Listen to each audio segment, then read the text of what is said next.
Good evening students. आज हम पढ़ेंगे कि प्रोग्रामिंग क्या होता है और क्यों पढ़ना चाहिए। प्रोग्रामिंग के लिए कुछ चीज़ों को जानना बहुत ज़रूरी है, जैसे कि ये क्यों पढ़ना है, इससे हम क्या अचीव करेंगे और ये कितने तरीके के होते हैं। तो उसके लिए सबसे पहले प्रोग्रामिंग को जानने से पहले हम समझते हैं कि सॉफ्टवेयर क्या होता है, क्यों हम सॉफ्टवेयर के बारे में जानेंगे। सॉफ्टवेयर के बारे में इसलिए हमें जानना है क्योंकि प्रोग्रामिंग लैंग्वेज से सॉफ्टवेयर बनता है। देखो एक और चीज समझ लीजिए, प्रोग्रामिंग लैंग्वेज अलग चीज होती है, स्क्रिप्टिंग लैंग्वेज। मैंने जैसे बताया कि प्रोग्रामिंग लैंग्वेज और स्क्रिप्टिंग लैंग्वेज दो अलग अलग चीजें हैं। इसमें कंफ्यूजन होता है कि स्क्रिप्टिंग पढ़ने जाना है या प्रोग्रामिंग पढ़ने जाना। तो स्क्रिप्टिंग लैंग्वेज से हम क्या सीखते हैं, वेबसाइट बनाना, और प्रोग्रामिंग लैंग्वेज से क्या सीखते हैं, किसी भी तरीके का सॉफ्टवेयर डिजाइन करना या सॉफ्टवेयर बनाना। तो इसके बारे में जानने से पहले हमको जानना होगा कि सॉफ्टवेयर क्या होता है। तो सॉफ्टवेयर बेसिकली आप जानते होंगे, कुछ लोग जानते होंगे दो तरह का होता है, कुछ लोग जानते होंगे एक तरह का। बेसिकली सॉफ्टवेयर तीन तरीके के होते हैं और उसी वजह से तीन तरह की प्रोग्रामिंग लैंग्वेज भी होती है। सॉफ्टवेयर एक सॉफ्टवेयर होता है जिसे कहते हैं सिस्टम सॉफ्टवेयर, दूसरा सॉफ्टवेयर होता है उसे कहते हैं एप्लीकेशन सॉफ्टवेयर, तीसरा सॉफ्टवेयर होता है उसे कहते हैं यूटिलिटी सॉफ्टवेयर। देखिए कोई भी कंप्यूटर, जो भी कंप्यूटर है उसको चलाने के लिए जिस सॉफ्टवेयर की जरूरत पड़ेगी उसे सिस्टम सॉफ्टवेयर कहते हैं। हमको जो सॉफ्टवेयर यूज करना है उसको चलाने के लिए हम क्या बोलते हैं, एप्लीकेशन सॉफ्टवेयर। मतलब हमारे यूज के लिए एप्लीकेशन सॉफ्टवेयर, कंप्यूटर के यूज के लिए सिस्टम सॉफ्टवेयर। लेकिन कंप्यूटर को भी यूज करना है और यूजर को भी यूज करना है, तब उस कंडीशन पे आएगा कौन सा, यूटिलिटी सॉफ्टवेयर। यानी कि दोनों के कॉम्बिनेशन पे। एग्जांपल के तौर पे आप एक चीज समझ सकते हैं कि सिस्टम सॉफ्टवेयर क्या है, ऑपरेटिंग सिस्टम, वायरस और भी बहुत सारे एप्लीकेशन जैसे ड्राइवर, गेम ड्राइवर, गेम्स, ये सारी चीजें आपके सिस्टम सॉफ्टवेयर में आएंगे। और व्हाट्सएप, एमएस वर्ड, जो भी एक्सेट्रा, पेन, जो भी चीजें हैं वो हम जो यूज कर रहे हैं अपने पर्पस को सॉल्व करने के लिए, उसे हम एप्लीकेशन सॉफ्टवेयर कहेंगे। उसे एग्जांपल व्हाट्सएप या जो भी आप समझे, जिसमें भी आप, जैसे फ्लिपकार्ट के एप्लीकेशन है उसमें हम अपना काम करते हैं, कैलकुलेटर वो अपने काम के लिए। यूटिलिटी में क्या, जैसे वेदर इंफॉर्मेशन जो सॉफ्टवेयर देगा, जो टाइम बताएगा, क्लॉक साइकिल चलेगी जिसमें, जो कोई डिस्क है, कैच मेमोरी है, इसको क्लीन करता है। और एंटीवायरस हो गया, क्योंकि एंटीवायरस हम खुद यूज करते हैं, कभी कभी कंप्यूटर खुद अपने आप यूज करता है। तो ये अलग अलग कैटेगरी के सॉफ्टवेयर हैं और इन अलग अलग कैटेगरी को बनाने के लिए अलग अलग कैटेगरी के प्रोग्रामिंग लैंग्वेज आते हैं। तो अगर आपको सिस्टम सॉफ्टवेयर बनाना है उसके लिए हमें लो लेवल की प्रोग्रामिंग लैंग्वेज सीखनी होगी। अगर हमको एप्लीकेशन सॉफ्टवेयर बनाना है तो हाई लेवल की प्रोग्रामिंग हमको सीखनी होगी। और अगर हमको दोनों तरह के सॉफ्टवेयर बनाने हैं, एक ही प्रोग्रामिंग लैंग्वेज पढ़े और दोनों तरह के सॉफ्टवेयर बन जाए, तो हमें पढ़ना होगा middle level language. Middle level language की प्रोग्रामिंग हमें करनी होगी। तो बेसिकली मैंने आपको बता दिया, जिस तरह से मैंने आपको बताया सॉफ्टवेयर तीन कैटेगरी में होता है, उसी तरह मैंने आपको बता दिया कि प्रोग्रामिंग भी तीन कैटेगरी में डिवाइड होती है। अगर हाई लेवल प्रोग्रामिंग हम पढ़ेंगे तो एप्लीकेशन सॉफ्टवेयर बनाएंगे, मिडिल लेवल की पढ़ेंगे तो सिस्टम सॉफ्टवेयर या एप्लीकेशन सॉफ्टवेयर दोनों बना लेंगे। लो लेवल की प्रोग्रामिंग हम सीखेंगे तो हम केवल सिस्टम सॉफ्टवेयर बनाएंगे। अब यहाँ पे इंटरेस्टिंग बात शुरू होती है। अभी तक आपको लग रहा है बहुत आसान चीज है, लेकिन बहुत ही मजा आएगा।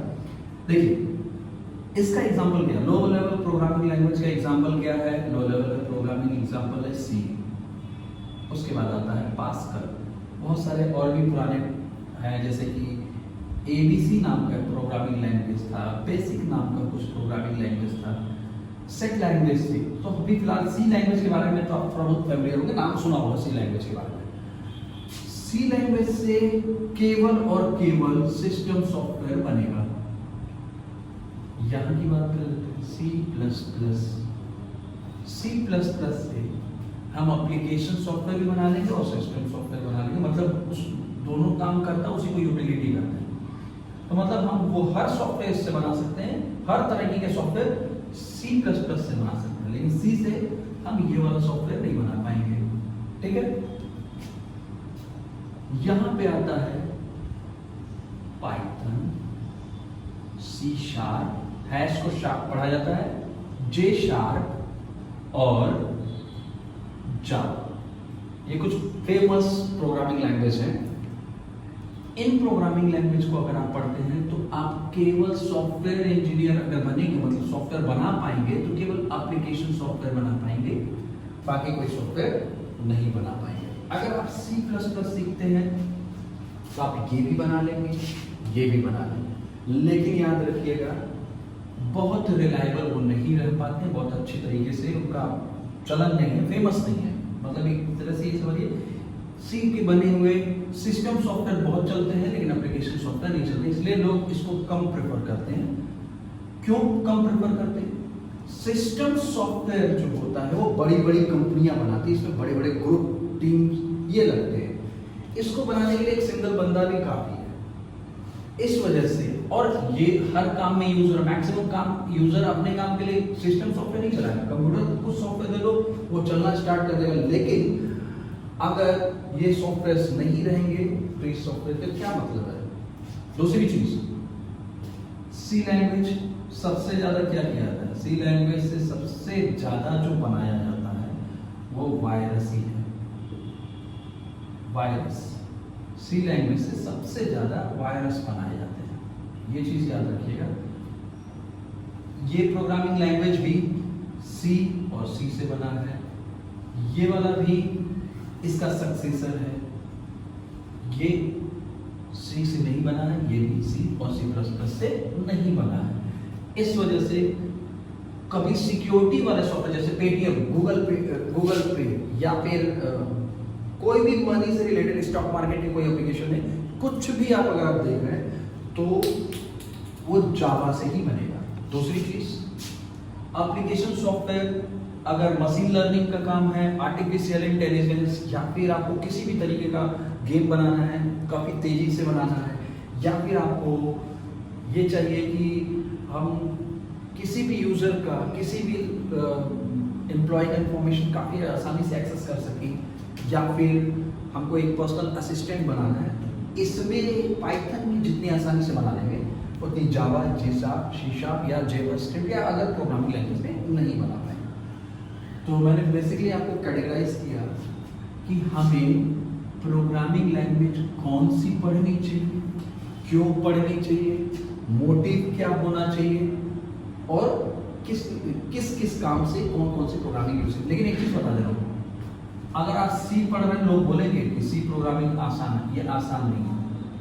कोई भी प्रोग्रामिंग आसान नहीं होती है, नजरिया हमारा आसान होता है, हम किस चीज को किस नजरिए से देख रहे हैं। तो फिलहाल सबका नजरिया ये बता रहा है कि पाइथन काफी आसान प्रोग्रामिंग लैंग्वेज है। और दूसरी सबसे बड़ी बात है, आसान का कोई मतलब नहीं होता है, मतलब ये होता है कि ये ज़्यादा फेमस है इस वक्त, इसमें वो काम हो रहे हैं जो बाकी नहीं कर पा रहे हैं, इस वजह से। और ये थोड़ा लिखने पढ़ने में भी आसान है, तो काफ़ी अच्छी तरीके से लोग इसको सीख रहे हैं। और सबसे ज़्यादा पैसा भी इसी एप्लीकेशंस में कमाया जाता है। आप नोटिस किए होंगे, विंडोज ऑपरेटिंग सिस्टम है, एंड्रॉयड ऑपरेटिंग सिस्टम है, लाइनक्स ऑपरेटिंग सिस्टम है, उससे उतना रेवेन्यू कंपनी नहीं कमा पाती है जितना फ्लिपकार्ट अपने एप्लीकेशन को बेच के रेवेन्यू बना लिया, व्हाट्सएप अपने एप्लीकेशन को बेच दिया, उससे जितना पैसा जनरेट हुआ है, ट्विटर है, ये सारी चीज़ें सिस्टम सॉफ्टवेयर में नहीं आती हैं, यूटिलिटी में भी नहीं आता। वो किस में आता है? इसमें। और सोचिए कि फ्लिपकार्ट पाइथन में बना है, गूगल पाइथन से बना है, यूट्यूब पाइथन से बना है, आपका इंस्टाग्राम, ये सब पाइथन से बने हुए और काफ़ी आसान है। तो बेसिकली प्रोग्रामिंग पढ़नी क्यों चाहिए ये समझ में आ चुका होगा। आइए कुछ और भी बेसिक चीज़ें समझ लेते हैं, कुछ हल्का सा हम आपको प्रोग्रामिंग और स्क्रिप्टिंग के बारे में भी समझा देते हैं, और उसके बाद हल्का सा टॉपिक स्टार्ट कर देंगे कि क्या क्या चीजें हमें आनी चाहिए प्रोग्रामिंग लैंग्वेज में। देखिए अगर आप कोई प्रोग्रामिंग लैंग्वेज पढ़ रहे हैं तो जाहिर सी बात है कोई ना कोई सॉफ्टवेयर बनाएंगे। अगर आप स्क्रिप्टिंग लैंग्वेज पढ़ रहे हैं तो कोई वेबसाइट या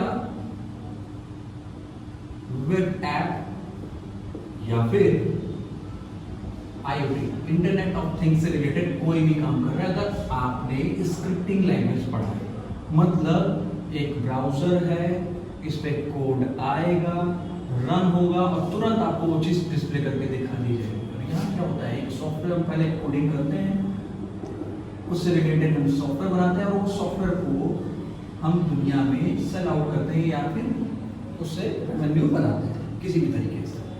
तो स्क्रिप्टिंग लैंग्वेज अभी नहीं पढ़ना है। अगर स्क्रिप्टिंग लैंग्वेज पढ़ना चाहते हैं तो उसके लिए आपको अलग वीडियो मिल जाएगा, लेकिन फिलहाल हम बात करेंगे प्रोग्रामिंग लैंग्वेज की। तो प्रोग्रामिंग लैंग्वेज कोई भी, दुनिया की कोई भी प्रोग्रामिंग लैंग्वेज, उसको पढ़ने के लिए क्या क्या चीजें हमें आनी चाहिए। तो आप कहेंगे कि अगर मान लीजिए लैंग्वेज की बात कर रहे हैं तो लैंग्वेज क्या एक मीडियम है और हम हिंदी पढ़ रहे हैं तो उसमें भी कुछ रूल्स हैं, वो भी एक मीडियम है। इंग्लिश पढ़ रहे हैं तो क्या हमें आना चाहिए, कुछ वोवेल्स के बारे में पता होना चाहिए, कुछ मीनिंग पता होना चाहिए, वोकेब मेरे तैयार होना चाहिए और कुछ टेंस के बारे में पता होना चाहिए। तो कुछ बेसिक चीज़ें हैं ग्रामर टाइप की जिनको हमें पता होना चाहिए। तो दुनिया के किसी भी प्रोग्रामिंग लैंग्वेज को पढ़ने से पहले कुछ चीज़ें आपको जाननी चाहिए, जिसमें से 4 ऐसे पिलर्स हैं जो आपको जरूर से जानना चाहिए। पहला जिसको बोलते हैं वेरिएबल, दूसरा जिसको बोलते हैं डेटा टाइप, तीसरा जिसको बोलते हैं फंक्शन और चौथा जिसको बोलते हैं की वर्ड।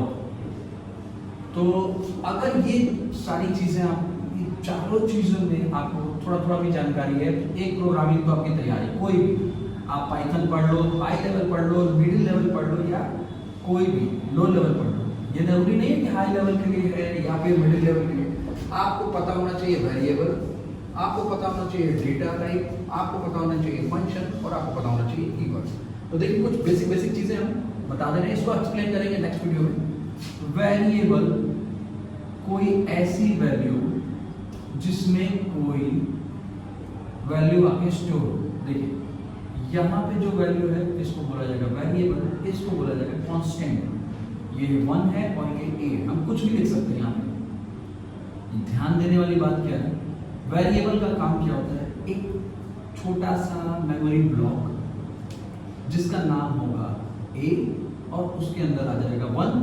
हुआ कैसे, अगर a इक्वल्स टू 1 लिखा है, इक्वल्स टू कंप्यूटर यानी आईटी सेक्टर में अगर a इक्वल टू 1 लिखा है तो ये 1 इधर की तरफ शिफ्ट हो जाएगा, मतलब इसमें आके स्टोर हो जाएगा। इसे इनिशियलाइजेशन कहते हैं। लेकिन अगर यही डबल इक्वल टू रहेगा तब ऐसा कुछ नहीं होगा, तब होगा a जो है 1 के बराबर है।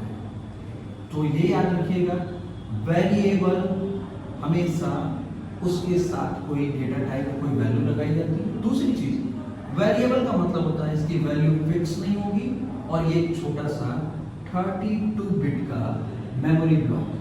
32 बिट का, ये बताएंगे आपको आगे, शॉर्ट आएगा या वीडियो आएगी, आप उसमें देख सकते हैं। यहाँ पे आपका जो वीडियो बना है, ये जो वेरिएबल है, इस वेरिएबल को एक छोटा सा मेमोरी, मैं एक छोटा सा एग्जांपल आपको दिखा देता हूँ ताकि आपको कंफ्यूजन हो कि ये क्या समझाना चाह रहे हैं। मान लीजिए a इक्वल टू 1 है और b इक्वल टू 2 है। मैंने एक और वेरिएबल बनाया और उसमें लिखा a प्लस b। a की वैल्यू 1 इधर आ गई, b की वैल्यू 1 इधर आ गई। अब हुआ क्या, यहाँ a की वैल्यू है 1 और b की वैल्यू है 2। अगर ये दोनों वैल्यू के पहले इक्वल टू लगा दी तो इधर की सारी वैल्यू कैलकुलेट होकर इधर आ गई। अब मैंने एक छोटा सा वर्ड लिख दिया और उसमें उसको डिस्प्ले कर दिया। ये फंक्शन है, मैं बताऊंगा क्या चीज करता है, बस इतना समझिए। ये बस अभी c की वैल्यू को डिस्प्ले करता है। अब ये कोड हम रन कराएंगे, ये कोड हम जब रन कराएंगे तो होगा क्या, आपके कंप्यूटर या मोबाइल या किसी भी चीज के अंदर एक मेमोरी होती है जिसको बोलते हैं रैंडम एक्सेस मेमोरी, रैम, जिसका कुछ इस तरह का स्ट्रक्चर बना होता है। इसमें होगा क्या कि जो ये स्ट्रक्चर है इसमें कई ब्लॉक बने हुए हैं। अब एक ब्लॉक को सेलेक्ट कर दिया गया, उसका नाम दे दिया गया उसका नाम दे दिया गया ए। रैंडमली एक और ब्लॉक सेलेक्ट किया गया जिसका नाम दे दिया गया बी। उसी तरीके से रैंडमली एक और ब्लॉक सेलेक्ट किया गया जिसका नाम दे दिया गया सी।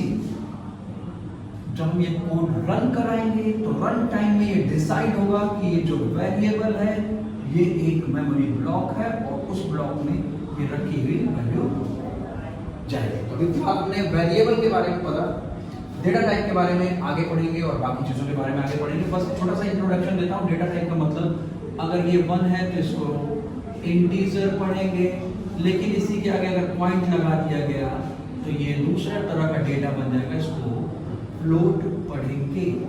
और अगर किसी का कोई नाम लिखा हुआ है लाइक ए बी सी कुछ लिखा हुआ है तो इस चीज को हम स्ट्रिंग कहते हैं।